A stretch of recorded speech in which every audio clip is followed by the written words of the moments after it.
Hello, this is Tim Stutler. Welcome to a Goodlettsville Church production.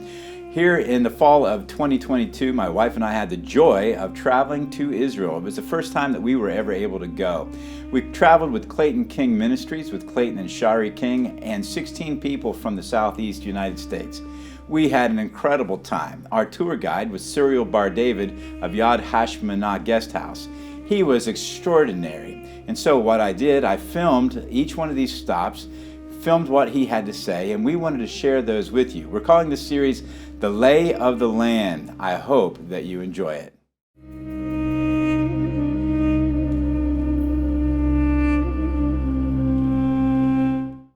Today we are in Caesarea Philippi, a city that was built during the time of Herod to honor Caesar. It was very much a Romanesque type of town, and it was full of pagan idols. Here we have temples to all kinds of false gods. We have temples to Pan. We have sacrifice, including child sacrifice. Today, we visit that site again. Remember, the Holy Land wasn't always holy, and certainly not all the parts. And this is a very unholy. Again, you're going to find here in the city of Caesarea Philippi what is known as the gates of hell, which lies behind the Temple of Dan.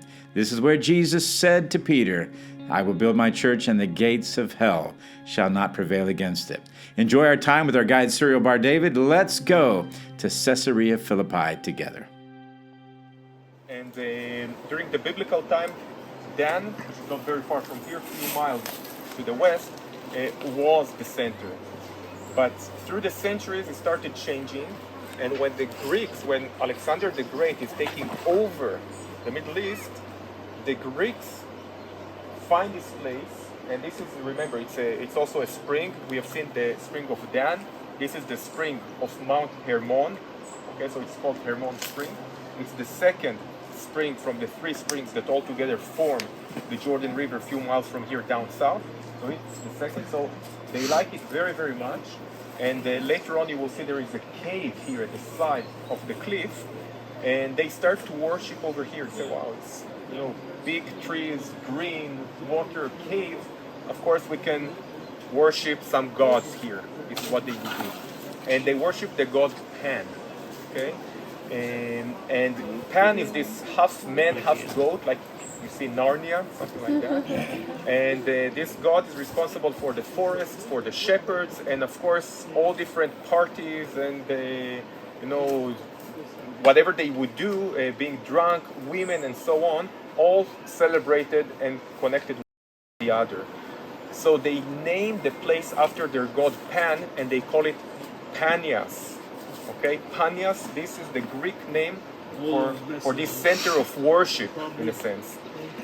Now, because of the local Arabs, they cannot pronounce the letter P, and they would say Banias.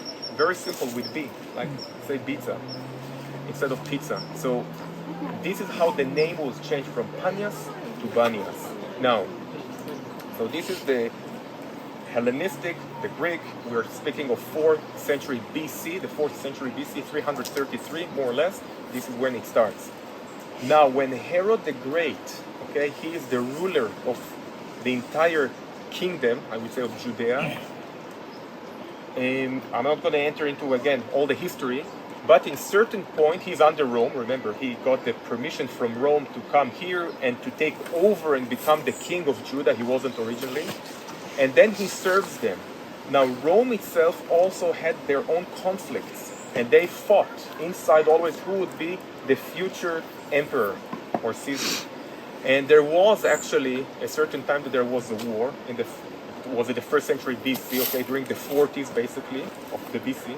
And the Roman general that was responsible for the Middle East, and he was also one of those who wanted to be the future Caesar, was Mark Antony. Okay, Mark Antony actually moved from Rome to Egypt. Cleopatra was there, she was his lover, they lived together. He actually took all different things, and he had an army there. At the same time, you have other people which are in Rome. One of them is Octavian, okay, Octavianus. That he is also someone, he was young, but he was also saying, I'm supposed to be the future emperor. Now, they fight between themselves. They have their own battles and wars all over the empire. Who will be the future emperor? And Herod, since he's under Mark Antony is responsible for the Middle East, so Herod serves him and he's loyal to him. But bad for Herod, who lost? Mark Antony. Okay, he and Cleopatra committed suicide, and now think of him as the king of Judah that was supporting the wrong side when Octavian is now Caesar in Rome. Octavian is the same guy who is known as Augustus Caesar later on. So Herod immediately, he runs all the way, go as fast as possible to Rome, to Augustus Caesar now, and he says, I'm so sorry, in a sense. I was serving Mark Antony, and I wish you would let me stay the king of Judah, and I will serve you with the same loyalty that I had to Mark Antony. And just look at my loyalty. I'm loyal all the way to the end. I chose the wrong side, but I was loyal to him, and you will get the same loyalty from me. And Augustus Caesar, I think he was one of the smartest, not necessarily good people, but one of the smartest people ever. When you read his history, when you see every political move that he was doing, he gained more and more and more and more power. Actually, he had all the power Rome could give to all different people. Everything was under his own umbrella, and he was always doing it with the thought or the feeling as if he's not behind the scene. He would go to every place. You have, the Senate, you have the Congress, you have this and you have that, and he will have his own people over there. And he would, of course, tell them to do so, but they will say, we want you, Augustus, also to gain this authority, which is not supposed to be. And you say, you know what, if you really want, then fine, I'll take that. And then he will go to another place, and every place was offering, so he was controlling the justice system in a sense, the royal system, financial system, everything was under his control. Very smart guy. That's the truth, very, very smart guy. And he was smart enough to see that Herod, for him, it's good to go back to Judah and go on and pay him money. So he told him, you know what? Let's see, go back to Judah, I let you stay as a king, and let's see how you function, basically. And what does Herod do over here? He builds Caesarea, and what does he build at the seaport? When you just enter into the port, a huge temple dedicated to whom? Augustus. And what does he do over here at that cave? Remember, the Greeks were worshipping over here. They were actually worshipping and killing goats and sacrificing goats and doing all different things with those caves that you're going to hear about them in soon. But he builds here also a temple at the entrance to that big cave dedicated to Augustus Caesar. Okay, so he wants to impress Caesar. Now, Caesar, in one of his war journeys to this region, is coming here, Augustus Caesar, and Herod supports him with everything that he needs, with soldiers, with food, with place to sleep, everything. Augustus Caesar is so impressed that he actually give him much more land to control. And part of the northern region was given to Herod by Augustus Caesar. It wasn't the original kingdom. So this is Herod's Caesarea, but then after his death, as we said, his kingdom is being divided between his three sons. One of them, Herod Philippi, he's the one that controls over the north. And himself decides to choose this location and to build here. It's actually mostly at the backside of the road that we came on, to build here his capital city. Remember, we have Herod Antipas that turns Tiberias to be his capital city, and Herod Philippi, the brother, turns Caesarea to be his capital city, and this is why it is called Caesarea Philippi. Although it was already Herod here before, and the Greeks were here before, and so on. And this is when we get to Jesus and his disciples, okay, in the Gospel of Matthew, that say that they were walking in this region, and they got to the region, to the area of Caesarea Philippi. So Jesus and his disciples, it doesn't say that they entered the city, but they are here. They are somewhere in this region, walking in those roads, going to nearby villages and so on, and you can go on from here. Okay. Thank you. That was a good setup. I'm going to take you with me on the road. Let you set things up. So, can everybody hear me okay without the mic? Is that okay? You can take the mic. I'll take it just in case. Thanks. So, go ahead and turn to Matthew 16.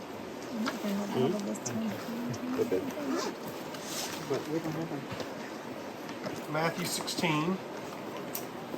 Who would like to read verses 13 through 20? Matthew 16, 13 through 20. Someone read that out loud. Matthew 16, 1 through. Anybody else want to read 13 it? through 20. 16, 13 through 20. Anybody else? All right. When Jesus came to the region of Caesarea Philippi, he asked his disciples, "Who do you say the Son of Man is?" And they replied, "Some say John the Baptist, others say Elijah, and still others Jeremiah or one of the prophets. But what about you?" he asked. "Who do you say that I am?" Simon Peter answered, "You are the Messiah, the Son of the living God." And Jesus replied, "Blessed are you, Simon, son of Jonah, for this was not revealed to you by flesh and blood, but by my Father in heaven. And I tell you that you are Peter, and on this rock I will build my church, and the gates of Hades will not overcome it. I will give you the keys of the kingdom of heaven. Whatever you bind on earth will be bound in heaven. Whatever you loose on earth will be loosed in heaven." Then he ordered his disciples not to tell anyone that he was the Messiah.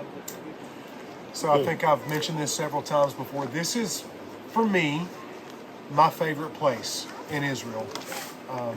10 times in, it's still my favorite place. And one of the reasons why I love it is because there's so much happening here when Jesus comes. So a couple of thoughts. First of all, think about how far Jesus would have had to travel with his disciples to come to this region. So think about where we were in Jerusalem at Yad Hashmanah. Then think about the drive to Galilee. And then think about this morning's drive from Nafgenesar, basically at Magdala, all the way here. Jesus was very intentional when he brought his disciples here. In other words, they weren't making a religious trek here for a festival or a feast. If there was a festival or a feast, they would have gone to Jerusalem. So they weren't coming here for Passover.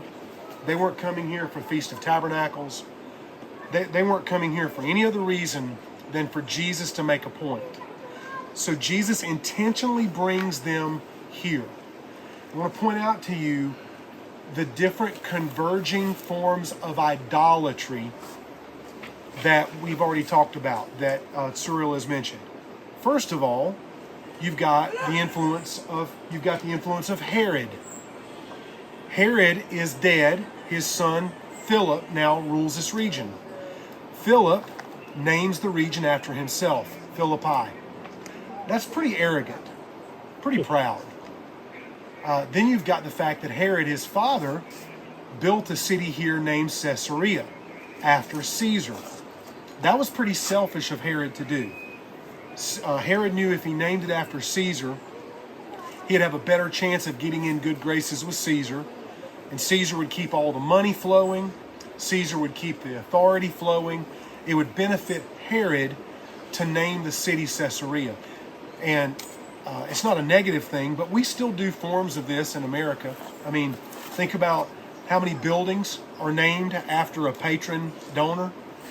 Think about, even some of the churches I used to preach at early on in my ministry, Wood Memorial, Griffin Memorial. And I can remember being in college and I would go preach in these little tiny country churches, and I would ask, why is the church named Griffin Memorial, or why is the church named Wood Memorial? And somebody would always tell me, typically the pastor or a deacon, well, it was someone that donated the property, or it was someone that funded the new building. They outgrew the original building and they built a new building, so they named the church after them. So think about the fact that Jesus brings them to a place that is really filled with idolatry. It's named after Caesar. It's named after Herod Philip. It's also named after pagan gods. The god Pan, half goat, half man. So when we walk up there in just a minute, you can see the cave.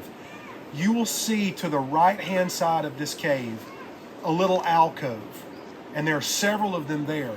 Those were the small little alcoves where they would place the carvings or the stone images of their gods. Well, if you read the Ten Commandments, you know that the Ten Commandments say, you shall not make any graven image of me. If there was one sin that God was serious about every sin. But if there was a sin that had serious consequences for a nation, it was always the sin of idolatry. It was always a sin that carried corporate punishment. All right? So Jesus brings his disciples here to a place that's known to be named after Caesar, a place that's known to be named after Philip, and a place that is notorious for its idolatry and pagan practices. A little bit more context. The people who lived here would come here and they would come prepared to sacrifice to the god Pan, because they believed that the god Pan could bless their crops and could also bless their wombs. So if you read the Old Testament, you'll see that not only the pagans, but the Jews would also fall into the idolatry of pagan tribes and nations. And oftentimes, men and women would want to garner the power or the favor of their deities in the form of either making it rain so they could have crops, meaning they could survive, or to give them the blessing of children, specifically male children. So what they would do here is the locals would bring grain or barley, or sometimes they would bring money. They would bring goats, sheep. Sometimes they would even bring their own children, babies. Now look here, these are the headwaters of what will flow into, it joins with the springs of Dan, which we saw earlier. And we were talking about this a little bit earlier, Chloe. This is the headwaters of Banyas, the spring of Banyas, or the spring of Caesarea Philippi. These are the headwaters of the Jordan. This is where the waters begin. They flow down from the snow melt from Mount Hermon, which is just above us. And up until years and years ago, this cave we're going to visit was literally where the water flowed out of the ground. And historians will tell us that the water would swirl in a vortex. So this water would swirl in a vortex, and people would bring their money. They would bring their grain offering, their goats, their lambs, their sheep, or sometimes even their children, and they would pray for the blessing of pagan gods that lived in Hades. It was basically a spring that had a swirling vortex. They believed that was the entrance to the underworld. Now we translate that word in English, hell. It's the word Hades. It doesn't necessarily mean hell where Jesus said sinful, unrepentant people will go when they die. It means the underworld, where deities and spirits dwelt. Well, ancient people in pagan cultures believed that you could have some limit of control over spirits, but not control with power, but control with coercion. You could coerce spirits to do what you wanted them to do if you pleased them with your sacrifices. So they would throw their offerings into the water, and one of two things would happen to the lamb, the sheep, the goats, the bag of money, the bag of wheat, or even the children. That swirling vortex would either suck the offering down into this underground water cistern, basically a underground water, not a cistern, a channel, an underground channel of water, or it would spit it out and it would just flow down the river. If it spit it out and it flowed down the river, it meant that the gods had not heard your prayer and you weren't going to get what you asked for. But if that text sucked that sacrifice under, it meant that you were going to get the thing that you had prayed for and made a sacrifice for. It took about 30 to 60 seconds, typically, for the sacrifice to be sucked under or spit out and flow down the river. During that 30 to 60 seconds, these people would go crazy. Think about the story of Elijah and the false prophets of Baal that we read on top of Mount Carmel. What did they do all day long when they were trying to get their God to bring down fire to consume the altar and the sacrifice? Cry and cut themselves. They danced, they cried, they cut themselves, they screamed from sun up till dusk. That's exactly what they did here. Do you know what they called that little 60-second interval of time? panic. Ah, It's literally where we get our word panic and pandemonium. It means madness. It means insanity. You act like a possessed person. Because what was one of the primary gods they were praying to? Pan. Pan. So when we go into a panic, we're literally acting as if we're possessed by some kind of spirit. When we don't trust God and we let fear take over, for us, we panic, we go into a place of pandemonium. Here's my point. Jesus did not stay in the relative safety of Capernaum to teach his disciples about the kingdom of God and who he was as the Messiah. He brought them here. This is the way I interpret it practically for myself. Jesus doesn't want his followers to sit back and wait on evil to come to them. Jesus wants the church to take the fight into dark places. Jesus doesn't call us to retreat from evil. Jesus calls us to shine the light in dark places. So Jesus brought his disciples here, literally, not figuratively, to a place that they called the gates of Hades. That cave was literally called the gate to the underworld. And Jesus establishes ecclesia, church, right here in this place. The most pagan, the most idolatrous, the most debaucherous, the most wicked. We're at Caesarea Philippi, the ruins. It's earlier what Clayton was talking about in this cave where the waters would originally flow out. Okay, you can have a look. This is the cave. In mosaic.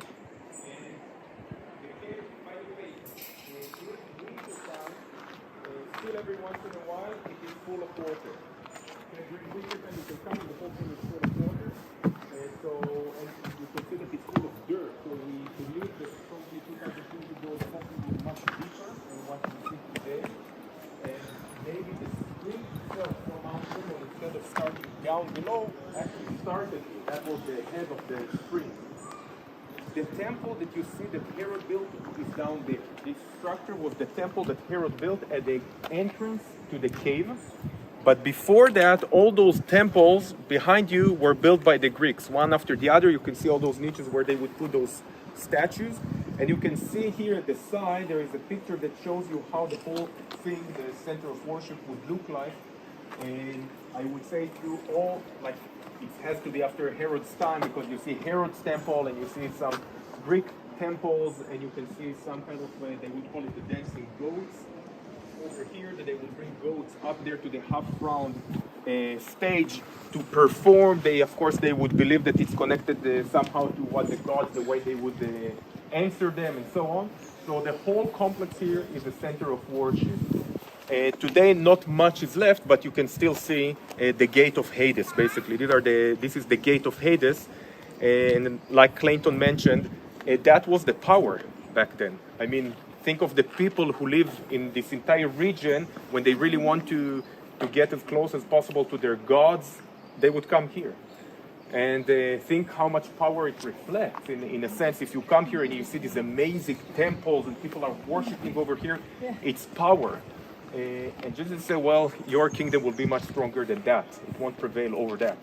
So, and as Clayton said, we're coming right now, and it's only ruins, basically. It's an archaeological site, and nothing more than that. So I always said that the fact that you, tourists in a sense, coming back here, 2,000 years later, Christians from around the world prove who won that battle.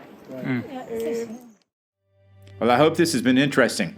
As we visited Caesarea Philippi, may we learn the lessons of a people who followed after false gods. Listen, there was a lot of pressure to give in to that Greek society, to follow after the ways of the world. May we not fall into that same trap.